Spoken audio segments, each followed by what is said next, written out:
Alors les histoires que j'ai choisies, c'est toutes les situations un peu cocasses qui me sont arrivées dans d'autres pays.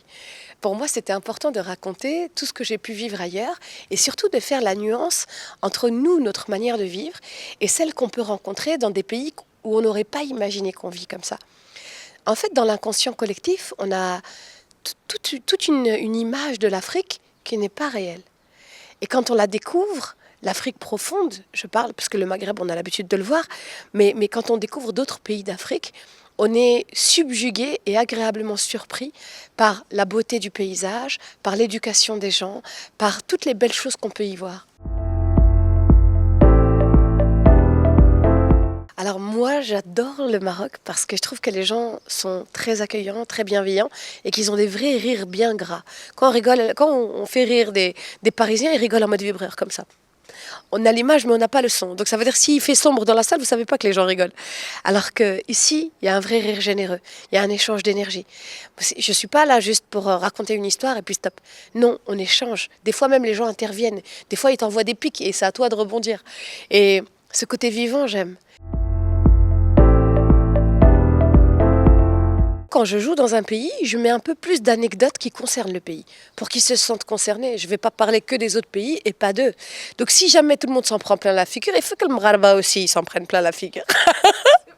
Pour eux, c'est une manière de les inclure dans le spectacle et ils sont touchés, les gens, quand on arrive à mettre le doigt sur les subtilités qu'il y a dans le pays, quand on arrive à mettre en relief des choses qu'eux ne voient pas parce que ça fait partie de leur quotidien, être berguig et des choses comme ça, mais du coup ça les fait sourire parce qu'ils se reconnaissent un peu.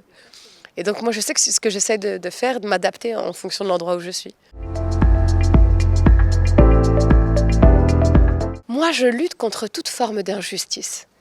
Et donc c'est souvent les injustices que j'ai pu vivre dans la vie que j'ai transformées en rire et j'ai réussi à prendre de la distance et à faire rire avec. Par exemple, le deuxième spectacle, je parlais de la procréation médicalement assistée et je racontais toute la violence obstétricale qu'on peut rencontrer. Les médecins qui se permettent de vous parler mal, de vous regarder de haut, juste parce que vous avez un peu trop de poids et qui disent que tous les problèmes sont liés à la surcharge pondérale. Alors qu'en réalité, non. Il y a des femmes qui font le double de mon poids, elles ont eu 15 enfants. Comment on fait? Et donc, leur incapacité à aller chercher le réel problème, ils la jettent sur vous et vous font culpabiliser. Et donc, c'était important pour moi de dénoncer ça, pour que toutes les femmes qui vivent les mêmes situations puissent se reconnaître et prendre de la distance et rire de quelque chose qui les fait pleurer. Pour moi, le rire, c'est la meilleure des thérapies. Parce que des fois, on rencontre des situations qui sont tellement douloureuses que si on ne rit pas, on devient fou. Et en fait, c'est ça. Nous, chez nous, on dit que dhahka, c'est là le moment où elle vient le plus fort, c'est à côté de la tête du défunt. Et en fait, c'est ça, c'est que pendant 3 jours, on a pleuré, on a évacué toute la tristesse, toute la douleur qu'on avait, et à la fin, on est obligé de rire pour rééquilibrer un peu les choses. Et donc, si on ne rit pas, on devient fou. Pour moi, c'est une évidence. L'inspiration, elle vient du fait que moi, j'ai voyagé sans quitter mon quartier. Dans le 93, en banlieue parisienne, on est mélangé avec que des enfants d'immigrés. Donc forcément, on a affaire à des Marocains, des Algériens, des Tunisiens, des Sénégalais, des Maliens, des Ivoiriens, des Camerounais, des Turcs, des Pakistanais.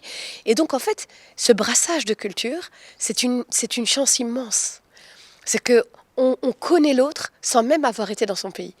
Et moi, souvent, quand je vais jouer en Afrique, on me dit « mais Samia, t'as grandi en Afrique ?» Et je dis « oui ». Il me dit « ah ouais, où ça ?» Je dis « dans le 9-3, en banlieue parisienne.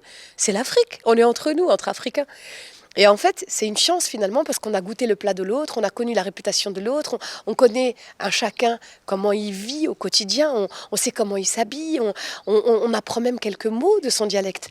Et il n'y a rien de plus beau finalement que l'échange et le partage. Voyage sans visa. Yek. C'est ça. Moi, c'est ce que m'ont dit les gens qui sont venus voir le spectacle. Ils m'ont dit on a l'impression de voyager sans avoir demandé de visa. Parce que, en fonction des pays où je suis allée, j'ai des petites anecdotes sur chacun et je raconte des histoires qui me sont arrivées là-bas. Et ça fait rire les gens et en même temps, ça leur fait découvrir quelque chose qu'ils n'auraient pas imaginé. Donc, moi, je sais qu'il y a des gens qui viennent me voir à la fin en me disant tu m'as donné envie de voyager. Tu m'as donné envie d'aller découvrir. Je me dis, mais t'as fait 1 milliard de choses. Ma vie, elle est pourrie. Une fois, il y a quelqu'un qui m'a dit ça, mais ma vie, elle est pourrie. Je suis jamais sortie, moi. Je suis jamais allée voyager ailleurs. Et du coup, ben, si ça peut encourager les gens à aller voir la beauté qu'il y a dans ce monde merveilleux que Dieu a créé, hey, bismillah. Les choses les plus belles que j'ai vues dans ma vie, elles étaient en Afrique. Vraiment. Je suis allée à Zanzibar, j'ai vu des plages que j'aurais même pas imaginées dans mes rêves.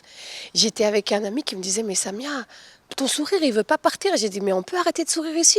J'ai dit, on dirait un petit morceau de paradis que j'ai goûté avant l'heure. J'ai découvert des endroits, des lieux.